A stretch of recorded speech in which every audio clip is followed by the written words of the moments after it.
สั่งสอนม่อนค่าสั่งสอนม่อนค่าขอนอบน้อมในคุณพระรัตนตรัยอันมีคุณพระพุทธคุณพระธรรมคุณพระสงฆ์คุณรัตนแก้วเจ้าต่างสามประการอันเป็นสรณะเป็นที่เปิ้งแก่บรรดาพุทธศาสนิกชนพุทธบริษัททั้งหลายขอถวายความเคารพมายังครูบาอาจารย์พระเถรานุเถระครูบาสังฆะพระสังฆาธิการพระสงฆ์ทุกรูปทุกตนขอความสุขความเจริญในธรรมขอจงมีแก่ศรัทธา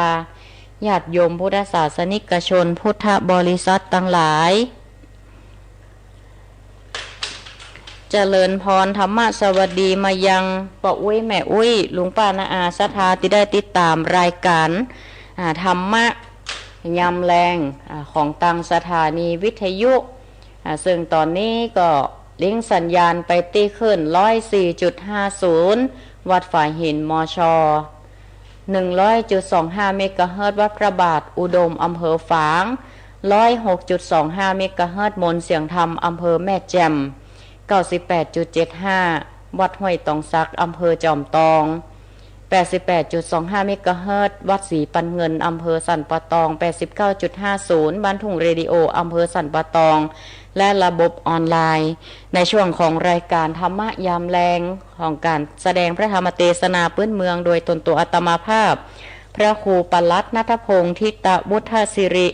เจ้าอาวาสวัดดอนจันทร์ตำบลเวียงกาหลงอำเภอเวียงป่าเป้าจังหวัดเชียงรายก็จะได้น้อมนำพระธรรมเทศนา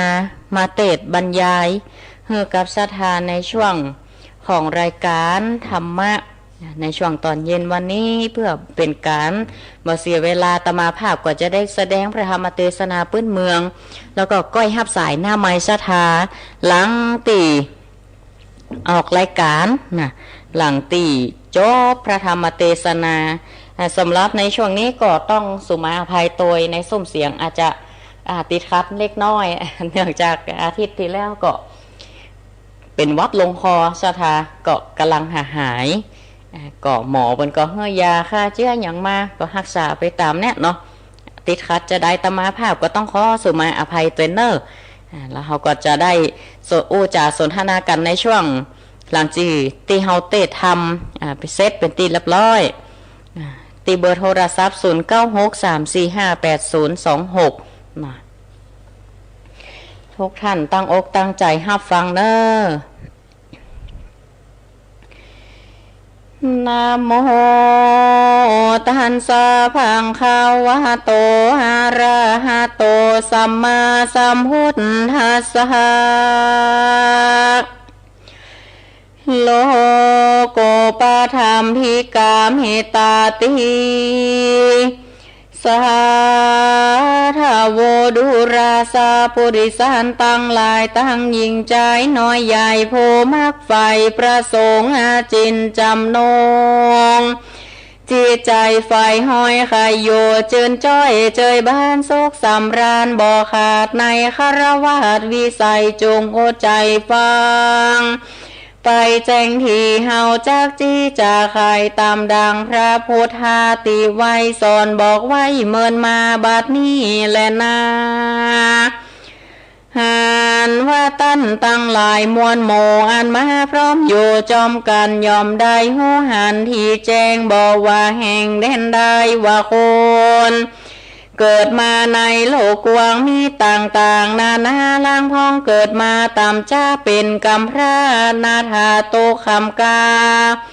คำเจ้ามองมนเศร้ามาวินหาสั่งจะกินบ่ได้ร้อนแสบไม่เววาล่างพ้องมีสองตามืดบอดบ่แจ้งสอนหันโหนจับลังคนนั่นใสเป็นเงาใบปึกหนาลังพ้องมีกายาต่ำเตียเป็นงอยเปียเสียคาลังพ้องจาราแก่เท่าบ่มีลูกเต้าปัดปัวตัวปึงตัวบ่ได้ร้อนเอาไม้ทานหน้าใจลังพ้องโลกาภัยอันใหญ่มาบังเกิดใดในตนเป็นกังวลไหลหลากโลกบ่ฮู้จักหมากไม่หายคนตั้งหลาย ฝงมีจากใดจี้ไข่ปานเราใดหูใดหันโจภูบอกกวนอูนินทาเข้ามาหาตีไก่บอกควรขับไล่จำนีกวนผานีก่อยกำโดยเขาน้ำปัจจัยพื้นขวาใบเครื่องใจตามหาได้เรือมีหันคนมองขี่กำผ้าเตียวใบหน้ามหากวนเมตตาแผ่เพื่อนุนก่อเกลือตามลายหันคนหญิงใจแก่เท่าตกโศกเศร้ามองผ่านกวนไข่กำหวานตั้นต่อออกปากรอวันใหญ่ยามคนในร่วมห้องเรือปีน้องเอาอาสามีการวมข้างเมียรวมสร้างแป้งปิงลูกใจหญิงน้อยใหญ่ร้อนเดือดใหม่เววาโลก็มาตองในแห่งห้องอินทรีกวนไข่กำดีต่อถอยบ่อปากย้อยจะลายกวนคงควายติดต่อหาหมอมาพอเยียวยาโจเวลาพอเฝ้าจะลมเล่าเอาใจเจ็ดเหนือคายย่ำห้อนเข้าน้ำปอนตามเปิงบ่อไปเลิงลีซ่อนอยู่ตีบอนเด่นกายย้อนกลัวโลคาภัยพาญาติมาต้องปาดให้ตนมีลังคนนั้นใส่ผัวเมยไข่นอนในเมียโยไก่นอกห้องเอินปากห้องจะถามย้อนกลัวโลกลามมาติดต่อบังเกิดก่อนในตนนั้นแหละนาตั้นตังลายโจโพเตียงใดหูฟังมาว่าโลกใดจะติดต่อใดโดยหมอเรียวไว้โลกอันใดติดยากหมอหากมาหลวงหาไข่ปันดังปัจจุบันมีโสดมีโรคร้ายโหดป่าไว้แพร่ไปหลายโจเขตคือว่าโลกเอดพีเข็นผู้ใดเป็นโรคนี้บ่มีตีตั้งนี่บ่มียาดีจะแก้เต่ามีแต่จะตายแม่นไร้ลายลำหมอกก็บ่ติดนอกตนตัวบ่ติดพาครัวเครื่องใจบ่ติดย้อนอยู่ไกลรุมราบ่ติดโพจานาเข้าน้ำอันกินพร้อมพร่ำจอมกันบ่ติดวัน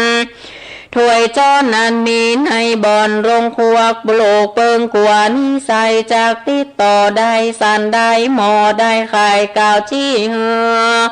แจ้งขี่ยาก็หากาวแล้วแลนาตาสามาเหตุนั้นเล่าขอนมเท่ายิงใจได้จำหมายเมียดไว้เฮาเป็นไม่ไตเตรียมตน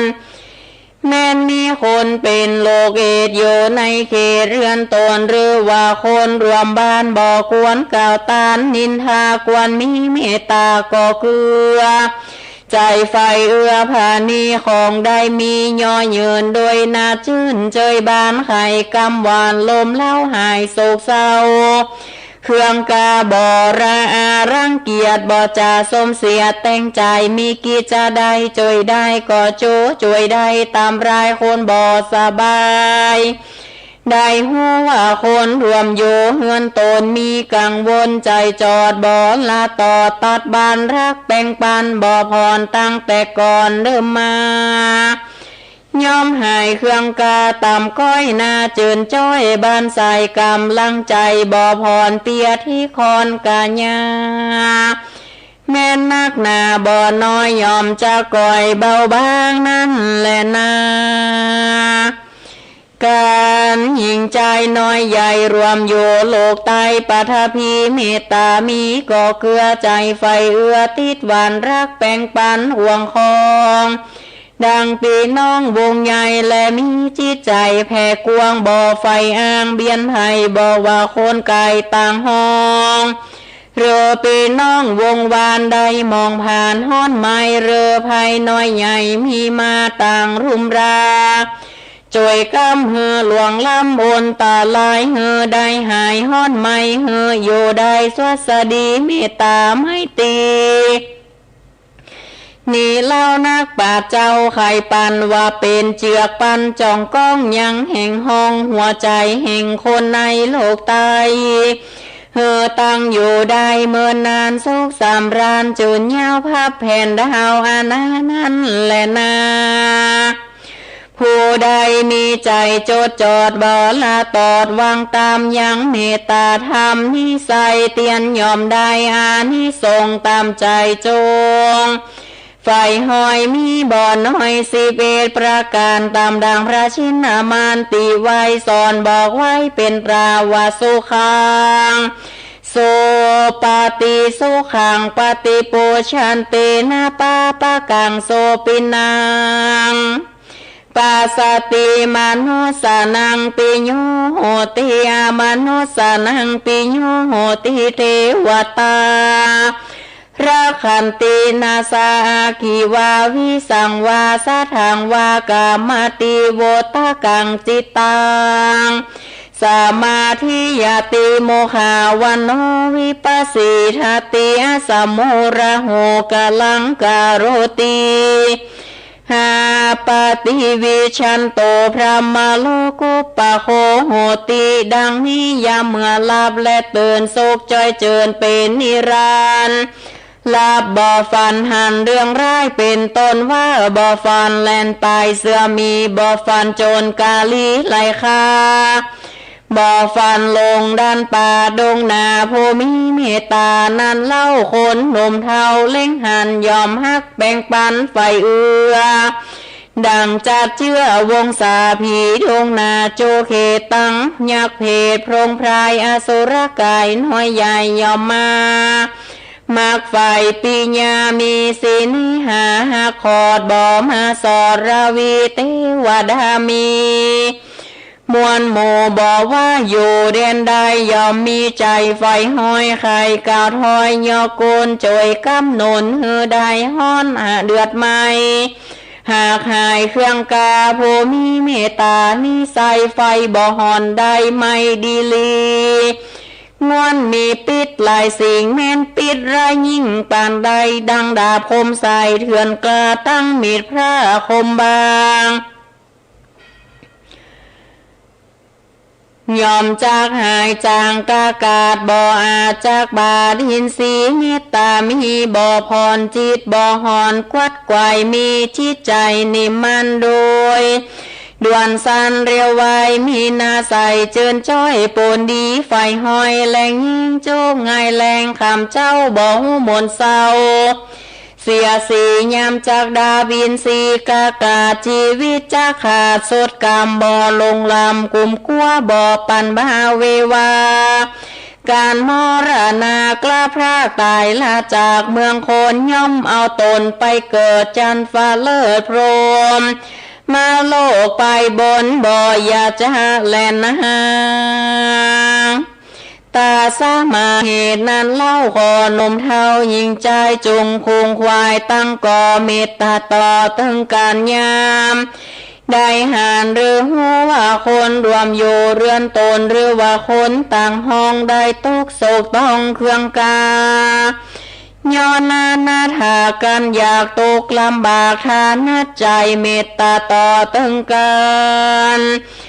หากว่ามีโรคาภัยมากน้อยมาจองหอยกะยากวันมีเมตตาช่วยกำโดยข้าวน้ำอาหา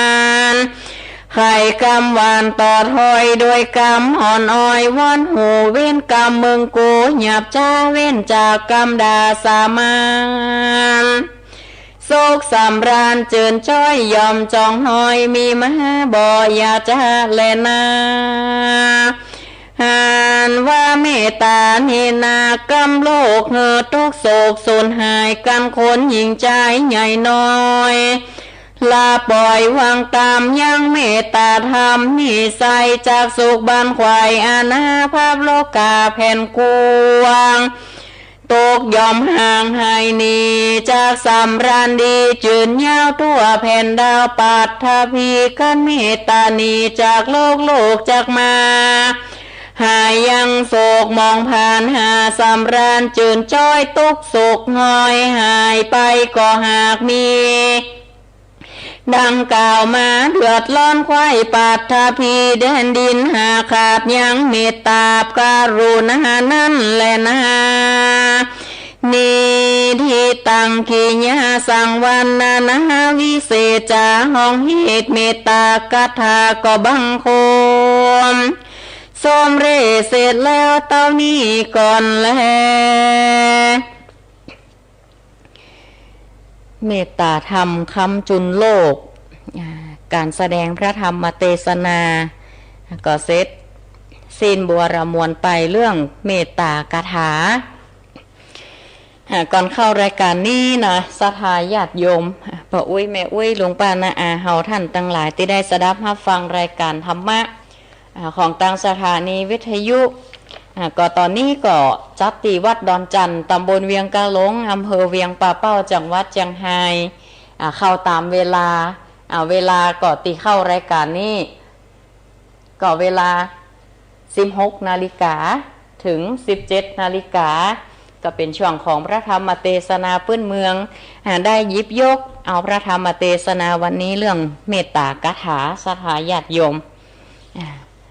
เปิ่นว่าตึกใบยกสูงใหญ่ในกรุงเทพคนสังเกตเป็นคอนโดติโก้หรูปูพรมสวยด้วยขนซัดตีหน้าดูแสนโก้หรูสุดเลิศประเสริฐดีเป็นที่อยู่ของคนดีมีระดับงามวาววับเหมือนเมืองแมนแดนสวรรค์สิ่งอำนวยความสะดวกมีครบครันแดนสวรรค์ของคนเขามีตังอยู่คอนโดสูงชันมันน่าเสียวอยู่คนเดียวก็บ่ได้สมใจหวังต้องมีกู้อยู่เคียงกายเฮือกำลังเพื่อสืบสร้างความสุขทุกราตรีเนี่ยยังได้ก็ตามศรัทธาโลกเจริญก้าวหน้าไปหากว่าเจริญไปแถ่วัตถุแต่บ่ได้เจริญในทางธรรมบ่ได้เจริญในทางจิตใจสัพพะทุกคนเฮามันมีอยู่ประจำทุกกายทุกใจสัพพะทุกก่อนตีจะเข้ารายการตะกี้นี่อาตมาภาพก็ไปซื้อผ้าห่มพระธาตุในกลางวสานี่ก็จะได้ห่มพระธาตุเจดีย์ติวัดก็ไปซื้อมาเกาะระวังตังก็ได้ฟังท่านอาจารย์พระครูพิวัฒนวิกรมท่านก็ได้บรรยายในเรื่องของความทุกข์ของคนเฮาห้องก็ว่ามีปัญญาแต้ความโหดท่วมหัวเอาตัวบ่รอดนะศรัทธาญาติโยมในที่นี้หมายถึงว่าคนเฮานั้นถ้ามีความรู้หาขาดลักธรรมะแล้วเพียงแต่ความรู้ตีอันเป็นความโหดตั้งโลกความเจริญเป็นในทางวัตถุความต้องการของชีวิตคนเฮาเพื่อเอามายั้งเพื่อเอามาสำเร็จในความใคร่ทานตังตาหูจมูกลิ้นกายใจความอยากต่างๆนานาเมื่อเฮาแบบประสบสิ่งที่รักที่พอใจมันก็มาคัดแย้งกับจิตใจของมนุษย์คนเฮามันก็เกิดความทุกข์ดังนั้นญาติโยมท่านทั้งหลายหากว่าเฮาศึกษาในความรู้หากเขามีความรู้ในทางโลกเขาก็ต้องมีความรู้ในทางธรรมกำกับกันโดยมีสติเป็นเครื่องระลึกตื่นอยู่เสมอเพื่อเป็นแนวทางในการดำเนินชีวิตบ่ให้ออกนอกลู่นอกทางเป็นการบังคับประคับประคองความรู้ทางโลกนี้ให้มันเป็นไปด้วยชอบประกอบด้วยธรรมตามคันลองของธรรมที่เป็นปกติวิสัยของความเป็นมนุษย์คนเฮาคนเฮาเกิดมาตั้งหลายก็ทุกข์บ่แล้วเกิดมาออกจากท้องพ่อท้องแม่ก็ต้องเปื้อนกับสิ่งสกปรกเป็นขูดเหน่ายังต่างๆกิ่งเกือกดินกิ่งเกือกทรายหัดห่ำเฮียนศึกษาความโง่เกิดแก่เจ็บตายมาเจ็บเป็นเกิดเป็นโรคาพยาธิพ่องก็มีอายุยืนพ่องก็มีอายุสั้นบ่มีไผกำหนดกฎเกณฑ์เอาไว้ได้ตีตาเอาไว้ได้เหมือนลักในธรรมเมตตากถาศรัทธา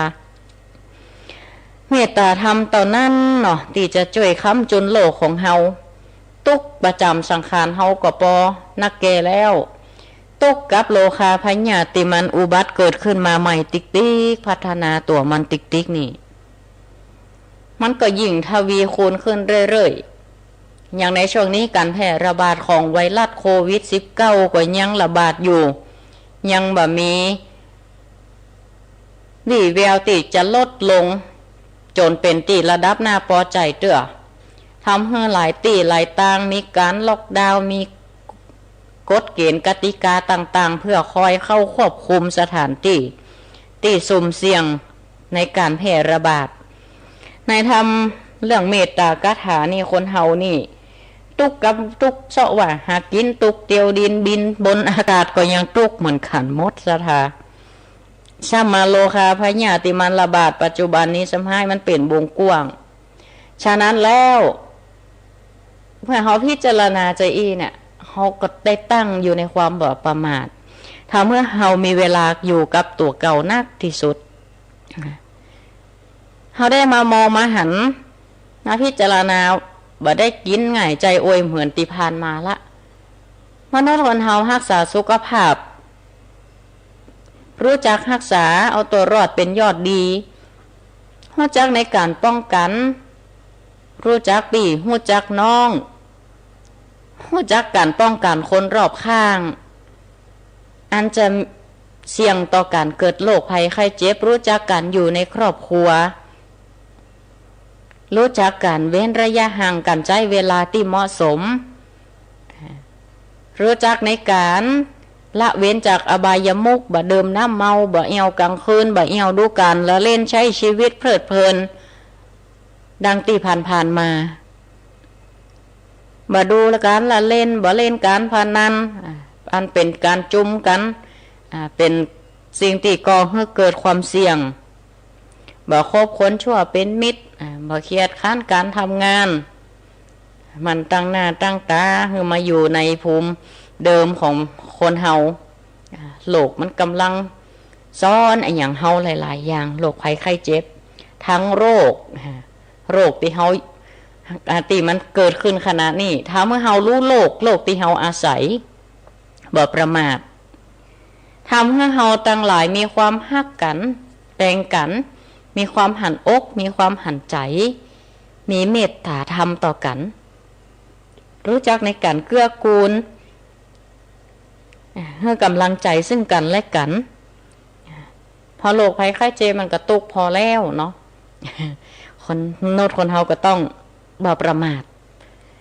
มาทในที่ทั้งปวงฝึกเอาสังขารเฮาเนี่ยตาหูจมูกลิ้นกายใจอวัยวะ32ประการร่างกายของเฮาเป็นที่สร้างคุณงามความดีต้องย้อนปิกมาภูมิของมนุษย์คนเฮาเป็นจะได้ภูมิเดิมของเฮาอยู่กับธรรมชาติเกิดมาก็สัมผัสดินน้ำลมไฟโยละกิ้งเกือกก็สัมผัสดินสัมผัสทรายปลูกพืชการเกษตรอย่างต่างๆอยู่กับธรรมชาติโลกสอนอย่างหลายๆอย่างบางที่นี่ก็มีภาวะน้ำท่วมเนาะภาวะโลกร้อนมันเปลี่ยนแปลงทำให้น้ำท่วมเฉียบพลันในหลายพื้นที่เพราะก่อนหน้านั้นก็เกิดความประมาทบัดรู้จักรักษาหวงแหนในธรรมชาติถูกทำลายไปธรรมชาติมันก็เอาคืนอย่างวันนี้ก็ฝนตกจัดดีงามสะทาพออุ้ยแม่อุ้ยเฮาไปเชียงใหม่มาโอ้ฝนตกเป็นดีจุ่มเย็นกันแต่บางทีนี่บ่ได้เด้อซึ้งกันซาฝนสักน้อยนี่น้ำท่วมน้ำป่าไหลหลากและแห่งส่วนหนึ่งนะมันเกิดจากการระบายบัดตันก็ไปเหมารวมหมดเป็นน้ำท่วมก็มี ท่วมนี้ท่วมแต่ท่วมเพียงหัวเมตีนตาตีนนี่เก่าเดี๋ยวมันก็หายไปเขาก็บัดตุกกับไอ้อย่างที่มันกะตุกปัจจุบันก็ตุกอยู่แล้วมนุษย์เขาแต่เขาอยู่ลำพังถ้าเขาบัดสำรวมกายวาจาใจตาหูจมูกลิ้นกายใจอินทรีย์เขานี่นะมันจะปาขึ้นตุกติ๊กๆอ่ะเก็บอันนั้นมาคิดเก็บอันนั้นอันนี้มาคิดเป็นวิตกเป็นกังวลวิตกคิดในเรื่องติยังติในอดีตเก็บมาคิดกังวลนี่คือคิดในยังติมาถึงก็คืออนาคต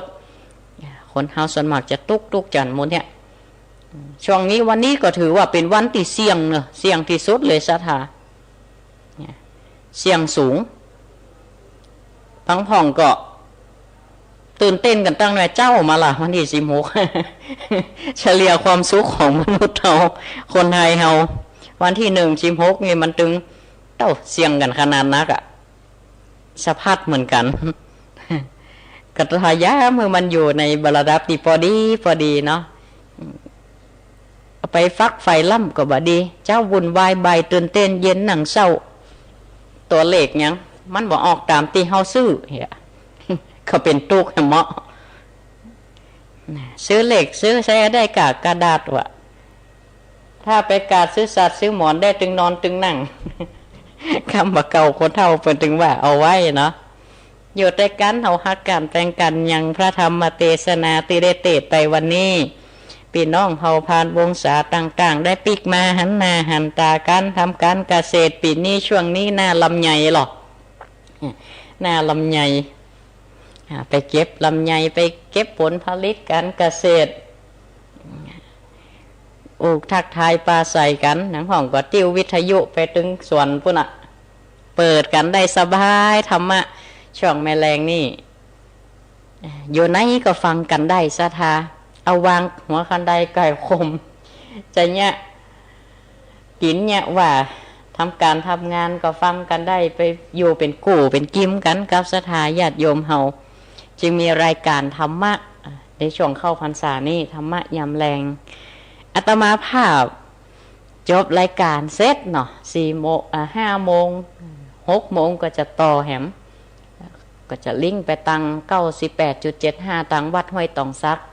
อำเภอจอมตองตังบันหงซึ่งก็จะจัดตัง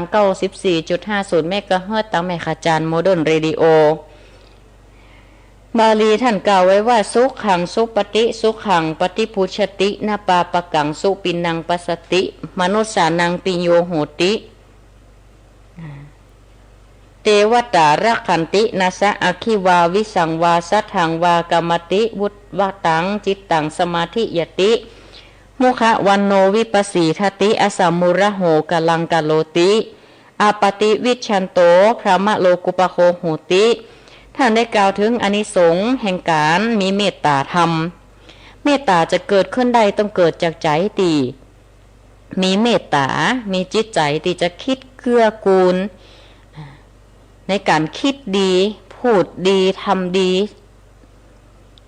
ทั้งต่อตนต่อคนอื่นทั้งต่อศัตรูหรือใครก็ตามที่มาคิดเบียดเบียนจองร้ายจองเวรอย่างก็ตามเฮาคิดมีเมตตามีเมตตาจะได้ก็คือตามหลักพรหมวิหาร4เมตตาจัดอยู่ในพรหมวิหารละธรรมก็คือข้อแรกเลยญาติโยมเฮาเมตตาความรักใคร่กรุณาความสงสารมุทิตาก็คือการแสดงความพอยินดีอุเบกขาก็คือการวางเฉยการให้อภัยกันท่านว่าอโรคยาปรมัลลาภาความบ่มีโลกเป็นลาภอันประเสริฐเฮาหันสิงสาราสัตว์คนตั้งหลายเป็นโรคภัยไข้เจ็บกันเฮาก็เกิดมีความสงสารความฮักความเมตตานี่เฮาถือว่าเฮามีความเมตตาเหมือนเฮาสังเกตว่าเวลาเฮาทำวัดสวดมนต์ภาวนาเมื่อใดเฮาก็จะแผ่เมตตาตลอดพระพุทธศาสนาสอนให้คนเฮานั้นทำจิตใจให้สงบยกระดับจิตใจให้สะอาดบริสุทธิ์พื้นฐานง่ายๆด้วยการเอาเมตตานี่แหละเป็นติดตั้งแล้วก็เมตตายังมีคุณสำหรับในการปรับนิสัยหรือจริตคนใดตีไปในทางโทสะจริตหมายถึงขี้โคตรง่ายก็ต้องมีเมตตานักๆคนใดขี้โคตรขี้เกียจนี่หรือว่าหลงกาใช้ชีวิตไปวันๆกาตั้งอยู่ในความประมาทเที่ยวเตะบ่ได้สนใจการงานกิจการอย่างต่างๆพ่อแม่สั่งสอนก็บ่เอาอันอย่างอันนี้ต้องไปดูอย่างต้องไปดูหลายๆสังคมหลายๆบริบทเช่นยังว่าโอ้เฮาลองไปพอมูลนิธิอันอย่างที่เปิ้นยังขาดแคลนเหลือเฮาอ่ะบางเกือเปิ่นพิการตั้งสายตาตั้งแข้งตั้งขาเปิ่นยังมีความเพียรพยายามเฮามีอวัยวะ32ประการโอ้เฮากะยังมาใช้ชีวิตเอาเวลาให้เสียไปบ่ได้ถ้าได้ไปหู้ได้ไปหันได้ไปสัมผัสจะเกิดความฮักความเมตตาความอินดูไปพอ เปิ่นตีเปิ่นโอ้ขาดแคลนพอบางพ่องก็ไปเกิดในประเทศที่เปิ่นเป็นสงครามผ่องยังผ่องขาดแคลนอาหารขาดแคลนแม่ตีอยู่อาศัยแผ่นดินจะอยู่จะกินก็ยังบ่มีล่องเรือไปอยู่กลางทะเลเป็นเดือนเป็นปีจะไปอยู่ประเทศยังเปิ่นก็บ่เอาอย่าน่ะเฮาลองไปพอแต่เฮามีธรรมะเป็นตีสบายเฮามีภูมิประเทศเป็นตีสบายเฮามีสถานที่มีที่อยู่อาศัยเป็นตีสบายมีบุคคลเป็นตีสบายมีหอมหงห่ำหงเฮียนมีวัดวาอารามเป็นบวรมีโอกาสเยอะถ้าเอามาพิจารณาเช่นนี้แล้วเนี่ยเขาจะมีความรักความเมตตาขนาดละเมตตาจึงเหมาะสำหรับบุคคลที่มีโทสะจริตหรือว่าเป็นเอาเมตตานี่เอามาเป็นการภาวนาที่เรียกว่าอัปปมัญญาเมตตาคือความมีเมตตาความรักที่บ่มีที่สิ้นสุดถือว่าเป็นความรักสากลก็คือบ่เจาะจงว่าเป็นไผเป็นใจเป็นหญิงเป็นสัตว์เป็นสิ่งมีความรักรู้ในชีวิตรู้ในคุณค่าและก็มีจิตที่เกื้อกูลอยากให้คนอื่นมีความสุข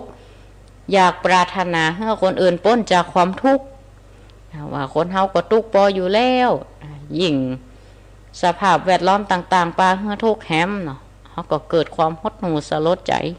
อยากให้เขานะพ้นจากความทุกข์ทั้งหลายจะหันชัดว่าเวลาเขาทำวัดสวดมนต์แผ่เขาก็ตามด้วยการแผ่เมตตา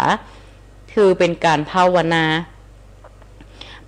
ามยปัญญาได้เหมือนกันการมีเมตตาบ่มีที่ประมาณบ่มีที่สิ้นสุดเรียกว่าการมีเมตตาธรรมจึงคุ้มของโลกคุ้มของโลกได้จะใดหากมนุษย์เฮาขาดเมตตาแล้ว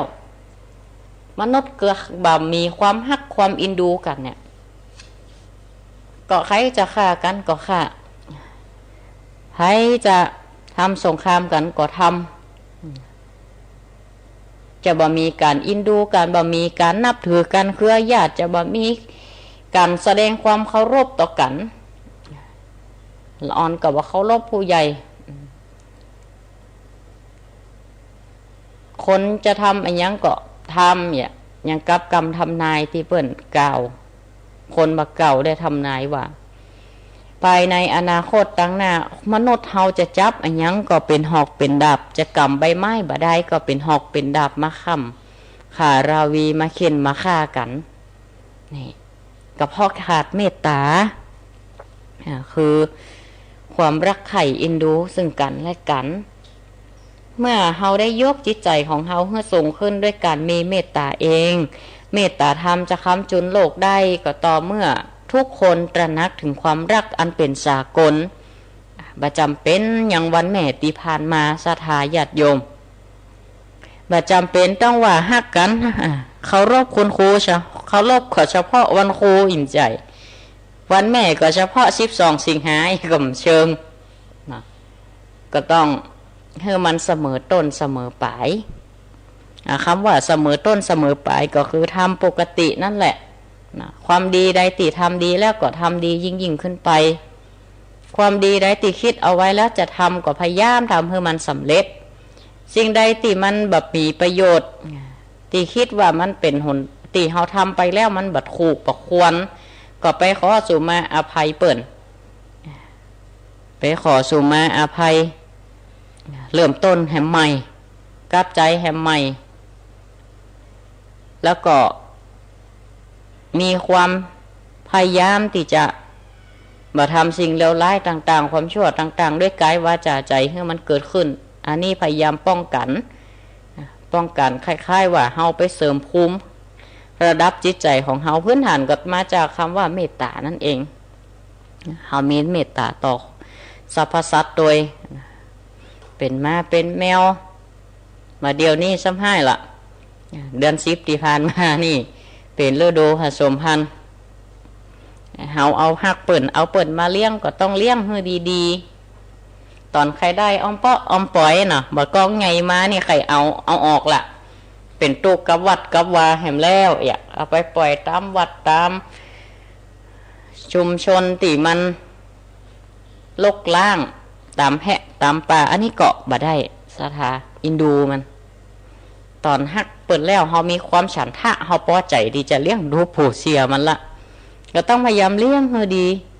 เนาะถ้ามันมีอาหารเอาความฮักเข้าเหือตอนเขาใครได้เขามีการตัดสินใจแล้วเรามันขำใจอ่ะเขาเปิดมาเลี้ยงแล้วเขาต้องเลี้ยงให้ดีให้เหมือนกับที่เขาใครได้ตอนแรกแล้วก็เมื่อมันใหญ่ขึ้นมาก็เลี้ยงดูมันแก่มาหมาเมียวมันก็แก่ยังคนเฮาเนี่ยกันเนาะเกิดแก่เจ็บตายอ่ะเวลาเจ็บก็หายุกหาย่ามเก่ามาบะเดียวเมียวบะเดียวซ้ำห้าญาติโยมมีโรคชับปะแต่ก่อนหมาเมืองหมาเมียวเมืองนี่มันเหมือนจะใครมีโรคใครเจ็บอย่างน่ะมันก็พัฒนามันก็เฮ้ยโรคมันนี่ตามยุคสมัยเป็นเฮลเล็กโรคมะเร็งมาชาทาญาติโยม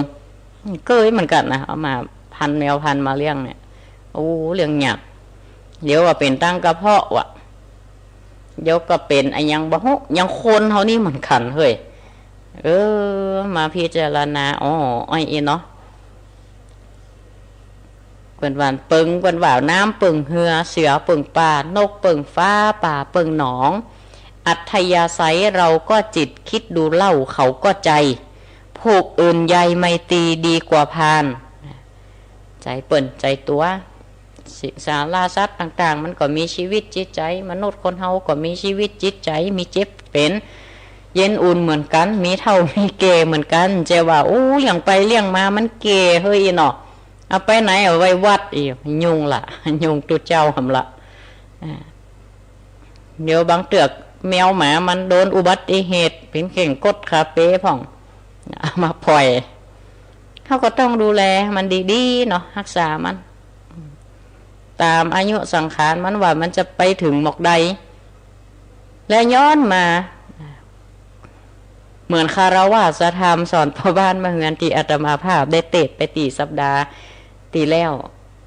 สอนพ่อบ้านไม่เฮือนถ้าเป็นกู่กันเนี่ยเป็นผัวเมียภรรยาก็ต้องหักกันแปลงกันเหมือนเฮาค่ะได้เมื่อใหม่ๆต้องรับส่วนตีถึงส่วนดีถึงข้อเสียของกันและกันเพื่อหาไอ้ยังมาสนับสนุนเติมเต็มให้มันเต็มมันอยู่ด้วยกันอยู่รอดปลอดภัยเป็นครอบครัวที่เข้มแข็งอันนี้ก็เหมือนกันเนาะเพราะว่าคนหรือสัตว์ก็ต้องมีความฮักละเอกละอ่อนก็มีความรักต่อบิดามารดาต่อครูบาอาจารย์บ่เพียงเฉพาะวันป่อวันแม่นั่นวันแม่สิ่งที่เราต้องปฏิบัติก็ทำให้มันเสมอต้นเสมอไปถึงแม้อยู่ไกลก็โทรศัพท์บัดเดียวนี้อยู่ไหนก็ได้หันหน้าหันตากันหมดยุคสมัยบัดเดียวมันเปลี่ยนแปลงหูติบตาติบ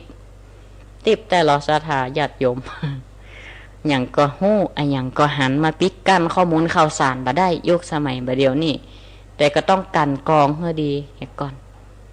ที่เขาจะหับสื่ออย่างก็ตามการโทรศัพท์ทักทายปราศัยเนาะสนทนาแสดงความฮักความกตัญญูกตเวทีความเมตตาปราณีซึ่งกันและกันการคอยช่วยยื่นมือเข้าไปสู้จื่นสู้ในเรื่องของเวลาเปิ่นตุกได้ยากเปื่อนบ้านที่ต้องการความช่วยเหลือยามเจ็บไข้ได้ป่วยก็ไปเยี่ยมเยียนไปพอเจไปเล่าขวัญเปิ่นเนาะอย่างตู้โจ๊กเปิ่นว่าไปเอี่ยวหาคนไข้เพื่อนเฮียนไปจัดหม่วนหาคนไข้เอาคงยามาใหม่นออีกหน้าตายังมาสดใสชุ่มชื่นขนาดกินข้าวลำปรุงเฮ้ยอีเนาะเนี่ยแถม3 วัน4 วันก็หายละบักก้องบลักกะเกกลงเฮือนได้3 4 มาเผียวหน้ากัดเข้าถามมันเป็นได้พ่องอีลุงน่ะติ่มสบายหนังตาหนังหน้าผากว่าบดินละสูอ่ะทำเกิน2 วัน7 วันเอาเห็นล่ะก่อนไปนี่ว่าแหมยางการลงเงียนฝุ่นมานี่แหมยางอันนี้เมตตามีสักน้อยล่ะมันก็เป็นเมตตาแบบปลอมๆกันไปเนี้ย มันได้ออกจากใจติดแต่ตั้งต่อหน้าและรับหลังเมตตานี่ตั้งทำตั้งต่อหน้าและรับหลังด้วยใจติดมีความจริงใจคือกันน่ะใจที่ใครฮื้อปัญหาอ่ะแต่อันนี้บ่ไหวเฮ้ยบ่กองลงเฮียนเปิ้นมาเอาหนังหน้าผากบ่บัดร่วงละบ่เกิน2 วัน7 วันกูว่าไปแหน่เอายุ่งละกับแรกคือกำลังใจเปิ้นจัดดีเอาเข้ารับหลังมาโอ้ไปนินทานี่ก็ไม่ได้บักควันอย่างยิ่งตอนนี้เวลาก็16:45 น.อาตมาภาพก็จะได้เปิดสายหน้าไมค์จาสนทนากับศรัทธาญาติโยมตีเบอร์โทรศัพท์0963458026 ในพระธรรมเทศนาเรื่องนี้ท่านได้กล่าวไว้ว่าบุคคลใดมีเมตตาเอาเมตตามันภาวนาเป็นหลักธรรมติดตั้งอยู่ในจิตในใจตลอดเนี่ยอันดับแรกที่หันได้ชัดก็คือคนนั้นจะหายจากความโกรธความหลงระงับอารมณ์ป้องกันอันอย่างที่มันจะบดีตั้งกายตั้งวาจาตั้งใจบ่เฮอมันออกมาจะเป็นคนที่สามารถควบคุมกิริยาอาการได้อันนี้อานิสงส์แห่งเมตตาเมื่อจิตใจดีย่อมส่งผลให้ตั้งร่างกายก็ดีความคิดก็ดีในเชิงบวกมีความคิดดีปรารถนาดีต่อคนอื่นจิตใจก็ดีส่งเสริมให้สุขภาพดีเพราะอย่างเพราะบ่เครียดบ่เป็นโรคไขมันความดันเบาหวานบ่เป็นโรคนั่นบ่เป็นโรคนี้บ่เป็นโรคเครียดมันเป็นโรควิตกกังวลก็โดยอานิสงส์แห่งเมตตาความรักใคร่บ่ไปเบียดเบียนคนอื่นบ่คิดพยาบาทจองเวรบ่ไปนินทาบ่เก็บเอานั้นมาคิดอันนี้มาคิดก็โดยอานิสงส์นี่แหละศรัทธาญาติโยมตมาขอฮับสายหน้าไมค์กันเน้อเจริญพรเจริญพรครับจากที่ไหนครับยังดาวครับปางโมครับอ๋อหลวงพ่อเนาะครับผู้ช่วยวิทยาครับอ๋อครับชัดเจนดีไหมครับอะไรครับชัดเจนดีไหมครับตอนนี้มันกอบแข็งเหมือนกันนะมันเป็นอากาศหรือเปล่าไม่รู้ฝนมันไม่ค่อยตกเหมือนกันนะแต่หยุดตกไม่แน่นอนฟังผ่านจากที่ไหนครับสถานีวิทยุเนาะ104ครับฝายหินนะ104ของฝายหินครับขอบคุณมากครับให้ติดตามรับฟังเนาะครับธรรมกายครับธรรมะสวัสดีครับอ้าวเจริญปอนหมอนดีนอค่ะจากตั้งนายโยมแม่หลังมอแม่โจเจ้าหลังมอแม่โจเนาะโยมแม่ฟังอยู่วัดดอนจันโยมแม่ดอนจันเวียงป่าเป้าก็จะดอนจันเวียงป่าเป้าเวียงกาหลงโยมแม่จะฟังผ่านวัดฝ่ายหินเนาะโยมแม่เคยมาแล้วเนาะแม่ไปเวียงกะหลงนะแม่ไป2 ครั้งละ2 ครั้งละเนาะวันนั้นตอนจากมันมีทางไหนจ้ะตรงข้ามกันแม่โยมแม่อยู่ตรงกันข้ามถ้าเลย3 แยกวังเหนือเซตตรงมาบ่เกิน2 กิโลเนาะเลยศูนย์อีซูซูก็เลี้ยวเข้ามาครับยาวเดี๋ยวแม่ขอมันหายโควิดกันเด้อแม่มาหายโควิดวันหน้าวันตามาเอวหากันเจริญปอนเด้อธรรมะสวัสดีสายต่อไปเจริญปอนค่อยชาครับท่านตะครูครับป้าหลวงวินเนาะป้าหลวงเนาะครับป้าหลวงฟังผ่านตินะวิทยุขึ้นได้หาขึ้นพูดละกัน104จ้ะโอ้มาไก่เนาะขึ้นนี่จ้ะได้พังทั้งเหนียได้พังนำมาได้ยินดังมูทั้งเหนียนะเพราะว่าตังป้นนี่เปิ้นลิงเป็นช่วงเวลาให้มืดแมลงโยมปอน่ะเป็นช่วงเวลาสาธุเนอะกำลังใจนะไปโอ้ยกำลังใจกันนะสาธุเจริญปอนเนอะว่าชาครับ สายจากป้อหลวงวินเนาะบ้านสันที่เล็กได้ติดตามลำตัวมาตลอดก็ต้องขออนุโมทนากับโยมป่อตัวเจริญปอนอ๋อแม่แมวเนาะ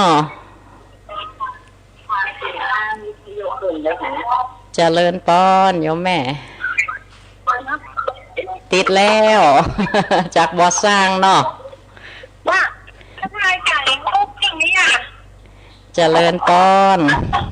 วิ่งเป็นช่วงเวลาของรถแบบเอาเลยโยมแม่อู้เลย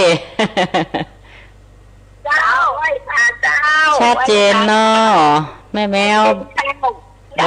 ปะกันเมินเลยไหว้พระเจ้าเจริญปอนชัดเจนดีก็แม่เจ้าแม่ดูอันนี้104เจ้าฟังผ่าน104ชัดเจนดีเนาะเจ้าตอนนี้ก็ออกปกติเนาะแม่เนาะเจ้าโอ้ดีละวันหน้าวันตาโควิดหายมาเอวหากันไหม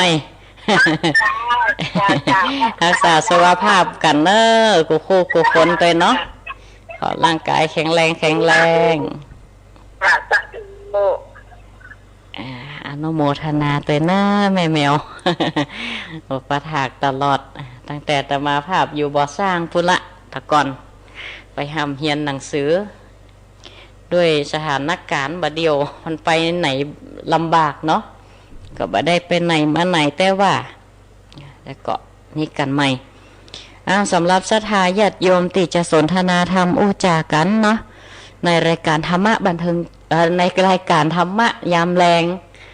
กติเบอร์โทรศัพท์0963458026 ก็อุจาสนทนากันได้เหลือเวลาแหมสักเล็กสักหน่อยก็ยังตันกันอยู่ติศรัทธา